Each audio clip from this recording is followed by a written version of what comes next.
वो 20 दिन अस्पताल में कैसे हमने निकाले। मुझे ऐसा लगता है मैंने अपनी दुनिया खो दिया था।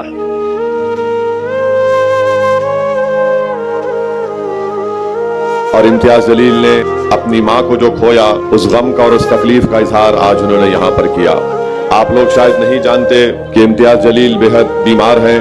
उनके हाथ में अभी भी ग्लूकोज और दवाएं दी जा रही हैं। वो नीडल उनके हाथ में लगी हुई है। 22 मार्च 2022 को तकरीबन 20 दिन पहले रात के 10 बजे का वक्त मैं मेरी वालदा के साथ हंसी मजाक कर रहा था। जरा भी ऐसा लगा नहीं था कि आगे क्या होने वाला है। मैंने कहा कि मम्मी मुझे एक दावत में जाना है, मैं दावत में जाके वापस आता हूं। और मैं चला गया। मुझे घर पहुंचने में लेट हुआ। मेरी वालदा मेरे बहन के पास थी, वो अपने घर चली गई। दूसरे दिन मेरे भाई का फोन आता है कि वालदा को ब्रेन स्ट्रोक हुआ है। वो 20 दिन अस्पताल में कैसे हमने निकाले। मुझे ऐसा लगता है मैं पूरा वक्त मेरी मां को देना चाहता था। मैं वो स्क्रीन पर देख रहा था कि उसके हार्ट बीट्स किस तरीके से खत्म होते जा रहे थे। शायद वो अपने बच्चे की आवाज़ खामोशी में भी सुन रही थी कि ये सब छोड़ना चाहता है।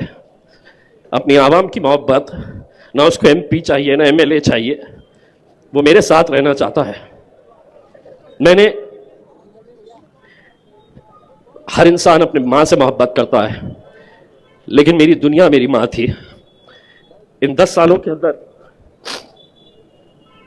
मैं अगर लोगों के करीब गया तो मैं अपनी माँ को वक्त नहीं देता था जितना वो चाहती थी। रात में 1 बजता हो 2 बजता हो, वो बेड के सामने एक स्क्रीन लगा हुआ था CCTV का। वो इंतज़ार करती थी कि कब गाड़ी आएगी, कब उसका गुड्डू आएगा। दोस्तों, और अगर उस दिन मेरी माँ आँख खोल देती तो शायद मैं सियासत में नहीं रहता।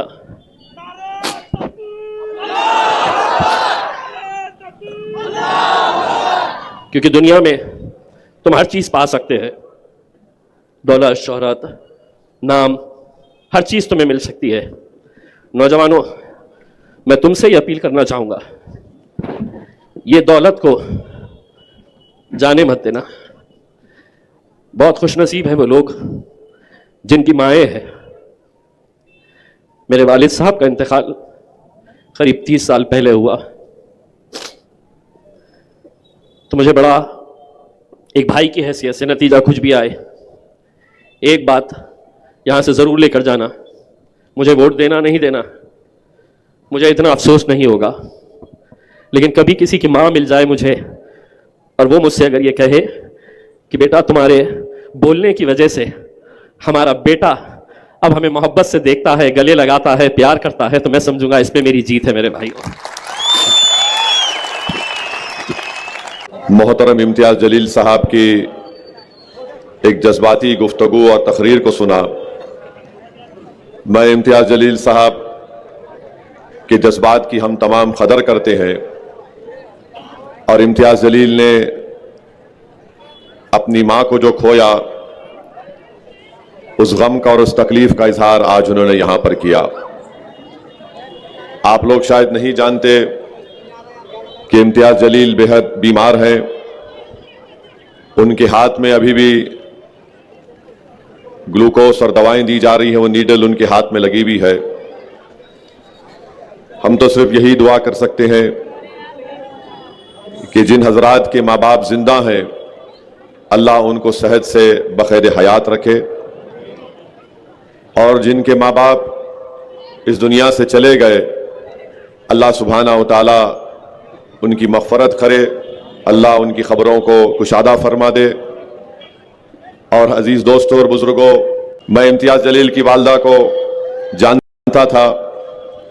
बड़ी खुश मिजाज खातून थी